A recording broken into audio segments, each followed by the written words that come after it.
Hello বন্ধুরা, আজকে তোমরা মাছের ঝোল দেখে বুঝতেই পারছো যে কি টেস্টি টেস্টি এই মাছের ঝোলটা হয়েছে আর কিভাবে রান্না করেছি সেটাও তোমাদেরকে দেখাবো।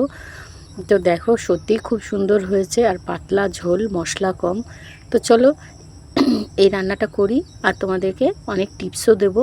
স্কিপ করো না, তাহলে কিন্তু টিপসগুলো বুঝতে পারবে না। মাছের ঝোল হয়তো তোমরা আমারটা দেখে করবে, করে হয়তো ভাববে যে সেরকম তো, যেরকম আমি বললাম সেরকম তো টেস্ট হয়নি।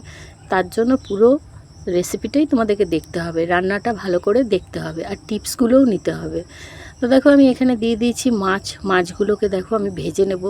আরেকটা তোমাদের যেটা বলছি টিপস দেব, টিপসটা হলো কি, মাছ কিন্তু খুব বেশি ভাজবে না। কড়া করে যদি মাছ তোমরা ভাজো তাহলে কিন্তু মাছের ঝোলের টেস্ট একদমই আসবে না, যতই তোমরা মশলা দিয়ে করো বা মশলা কম দিয়ে করো। মাছের ঝোলের স্বাদ আসে কিন্তু মাছ ভাজা, এটাও মনে রাখবে। আর আরেকটা রান্নায় আমি বলেছিলাম যে মাছের ঝোলে মাছ মাছের ঝোলে কীভাবে টেস্ট আসে, সেটা হলো মাছ ভাজাতে। আরেকটা ওই যে টেস্ট, সেইটা কিন্তু ওইভাবে মাছের যদি তোমরা নুন হলুদ মাখাও তাহলে কিন্তু খুব সুন্দর টেস্ট আসবে। শুধু মাছ ভাজলেই, হালকা করে যদি মাছ ভাজো তাহলেই যে আসবে এর কোনো মানে নেই। সব রকমভাবে তোমাদেরকে এই টিপসগুলো ফলো করতে হবে, যে কিভাবে নুন হলুদ মাখাবে, কতটা পরিমাণে মাছকে ভাজবে, তবেই কিন্তু মাছের ঝোল সুন্দর হয়। তো দেখো, এখানে একটা আমি মিডিয়াম সাইজের নিয়ে নিয়েছি পেঁয়াজ। মাছগুলো কিন্তু আমাদের ভাজা হয়ে গেছে, মাছ ভাজাগুলো আমরা তুলে রেখে দিয়েছি। তোমরা দেখতেই পারলে আমি কিন্তু কড়া করে মাছ ভাজি না। তো এটা একটা টিপস গেল। নুন হলুদের একটা বললাম, দুটো। আর এখানে দেখো আমি দিয়ে দিচ্ছি মিডিয়াম সাইজের বললাম একটা পেঁয়াজ, একদম পেঁয়াজটাকে ভালো করে লাল লাল করে ভাজবো। আর এখানে দিয়ে দিলাম তেজপাতা দুটো, আর দিয়ে দিলাম গোটা জিরে, এই যে লবঙ্গ দিলাম। অনেক কেউ দেখবে অনেক রান্নাতে পুরো গরম মশলায় যা যা থাকে, দারচিনি, লবঙ্গ, এলাচ, এইগুলো দিয়ে ফোড়ন দেয়। এখানে তোমরা কিন্তু একদম শুধু লবঙ্গ দিয়ে ফোড়ন দিয়ে কিন্তু এটা রান্নাটা করবে, অন্য কোনো দারচিনি বা এলাচ দেওয়ার কোনো প্রয়োজন নেই। দিয়ে দেখো আমাদের পেঁয়াজটা কিন্তু অনেকটা ভাজা ভাজা হয়ে গেছে। এবার দিয়ে দিলাম আলু যদি তোমরা খাও তো ভালো, আর যদি না খাও স্কিপ করে যাবে। তখন তোমরা পেঁয়াজটা যে এরকম ভাজা ভাজা হয়ে যাবে, তোমরা পরপর আমি যেরকমভাবে মশলা এখানে দেব সেরকম পরপর মশলা দিয়ে মাছের ঝোলটাকে রান্না করবে। আর দেখো, খুবই কম তেলে, কম মশলায় আমি এই মাছের ঝোলটা রান্না করব, আর খুবই টেস্টি হয় এরকমভাবে যদি তোমরা রান্না করো। তো এখানে দিয়ে দিলাম একটা মিডিয়াম সাইজের একটা টমেটো। তো টমেটো তোমরা হয়তো ভাববে, এবার আমার কিন্তু খুব ভালো করে এটাকে ভেজে নেব। তোমরা হয়তো ভাববে যে এরকম মাছের ঝোল তো আমরা জানি, কিন্তু না, তার মধ্যেও অনেক কিছু শেখার থাকে। তো দেখো, এবার দিয়ে দিলাম স্বাদ অনুযায়ী নুন আর 1/2 চামচ মতন হলুদ। আর এখানে দিচ্ছি তিখি মির্চির গুঁড়ো, কাশ্মীরি লঙ্কা কিন্তু নয়, এটা হলো একটু ঝাল ঝাল যেটা হয় সেই লঙ্কার গুঁড়ো দিয়ে দিলাম। দিয়ে এবার ভালো করে কিন্তু এটাকে কষাবো। অনেকগুলো টিপস আছে যেগুলো এরকমভাবে আমার কথাগুলো যদি তোমরা শুনে করো তাহলে কিন্তু মাছের ঝোলটা খুব খুব ভালো হবে খেতে, খুব টেস্টি হবে, পাতলাও হবে আর টেস্টিও হবে।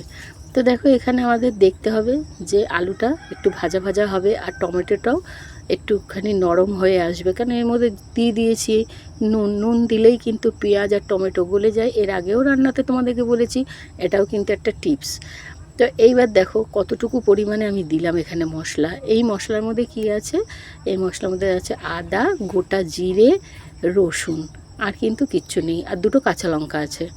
যেহেতু এখানে একটা ঝাল গুঁড়ো লঙ্কা দিয়েছি আমি, তিখি যে রেড চিলিটা হয় সেটা দিয়েছি, সেই জন্য এখানে 2খানা কাঁচা লঙ্কা দিয়েছি।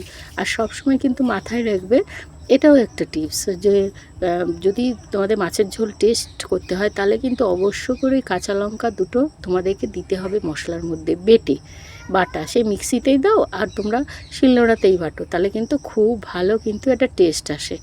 তো দেখো, এখানে আমি দিয়ে দিয়েছি, দিয়ে মশলাটা দিয়ে খুব ভালো করে একদম কষিয়ে নিচ্ছি, যাতে সুন্দর একটা গন্ধ বেরোয়। তো সুন্দর একটা গন্ধ বেরিয়েছে। এইবার দিয়ে দিলাম কি, টক দই। তো টক দই দিয়ে আমি এই রান্নাটা করছি, ওই জন্য একটু পাতলা পাতলাও হবে আর খেতেও খুব সুন্দর স্বাদ হবে। তো দেখো, এখানে যে দইয়ের ব্যাপারটা আছে, এটা কিন্তু একটা টিপস তোমাদের, যে যদি দইটা টক কম হয় তাহলে পরিমাণে বেশি দেবে, আর যদি দইটা খুব বেশি টক হয় তাহলে পরিমাণে কম দেবে। আমাদের দইটা অল্প, টকটা কম বলে আমরা একটু বেশি দিয়েছি। তোমাদেরটা যদি বেশি টক হয় তাহলে কিন্তু একটু কম দেবে। দিয়ে এটাকে ভালো করে কষাতে হবে। দেখছো এখন কতটা জল জল হয়ে রয়েছে, সেইটাকে একদম কষিয়ে একদম শুকনো করতে হবে। আর এটাও একটা টিপস যে যখনই কোনো কিছু রান্না করবে, মাছের ঝোল হোক, মাংস হোক, কষানোর ওপরেই কিন্তু টেস্টটা ভালো হয়। যেমন দেখো, একটা গন্ধ বেরোবে আর খুব সুন্দর, এই মাছের ঝোলটা এত সুন্দর হয়েছে, একদম যেরকম বিয়েবাড়িতে করে ওই রকমই মনে হবে। যদি তোমরা একদম আমার রান্নাটা ফলো করে করো, একদম এরকম হবে। তোমরা কমেন্ট করে আমাকে জানাতে, মানে অবশ্যই তোমাদের মনে হবে যে কমেন্ট করে জানাই সত্যি মাছের ঝোলটা খুব ভালো হয়েছিল। তো দেখো, এই যে দইটা দিলাম, মনে হচ্ছে যে এই মশলার মধ্যে দই দিয়েছি, এত সুন্দরভাবে একদম আমাদের মশলা কষানো হয়ে গেছে। এইবার আমি দিয়ে দিলাম, যতটা আমরা মাছের ঝোল রাখবো, গ্রেভি খাবো, ততটাই জল দেব। তো এইখানে আমি কিন্তু একটু গরম জল ইউজ করেছি। এটাও কিন্তু একটা টিপস, গরম জল দেবে এই জন্যই যে তাহলে ঝোলের স্বাদটা আরও বাড়বে। আর পাতলা ঝোল কিন্তু মাছের ঝোল, পাতলা মাছের ঝোল কিন্তু ভাতের সাথে দারুণ লাগে। তা আমি এখানে দেখো দেখে নিচ্ছি একটু আলুটা সিদ্ধ হয়েছে কিনা। এইবার আরেকটা টিপস তোমাদের দিই, যে অনেক কেউ কষানোর পরেই, জল দেওয়ার পরে একটু যেই ফুটে ওঠে অমনি কিন্তু মাছগুলো ছেড়ে দেয়। ওরমভাবে কিন্তু মাছ ছাড়বে না, তাহলে কিন্তু মাছগুলো সব ভেঙে যাবে। যখন দেখবে যে তোমাদের আলুটা সিদ্ধ হয়ে গেছে তারপরেই মাছ ছাড়বে। আর যদি কেউ ভাবো যে আলু ছাড়া আমি এই মাছের ঝোলটা করব, তাহলে তো তোমরা গন্ধতেই বুঝে যাবে যে তোমাদের মশলা কষানো হয়ে গেছে, ফুটে উঠলেই তখন তোমরা মাছটা দেবে। আর আমি মাছটা একটু ফুটতে ফুটতেই দিই, কেন, তারপরে আমি কিছুক্ষণ পরেই গ্যাস অফ করে দিই। মাছটা আমাদের মিডিয়ামভাবে ভাজা আছে, ঝোলে অনেকটা সিদ্ধ হয়ে যায়। তো এখানে দেখো আমি দিয়ে দিলাম লাস্টে গ্যাস অফ করে গরম মশলা। তা গরম মশলাটা একদম গ্যাস অফ করেই দেবে, তাহলে কিন্তু খুব সুন্দর গরম মশলা একটা গন্ধ বেরোয়। নাহলে তোমরা ধনেপাতা কুচিও দিতে পারো। দেখো মাছটা কত সুন্দর লাগছে দেখতে। এইভাবেই ভাজবে যাতে খেতেও সুন্দর হয়। আর এই দেখো ঝোলটা দেখিয়ে দিচ্ছি কতটাই পাতলা হয়েছে। এই যদি মশলা বেশি হতো তাহলে কিন্তু এরকম ঝোল তোমরা পেতে না। আর এত সুন্দর লবঙ্গর একটা গন্ধ। তো যেদিন এই রেসিপিটা রান্না করবে সেদিন অবশ্যই তোমরা একটু ভাত বেশি খাবেই, সেই জন্য চালটাও একটু বেশি নেবে।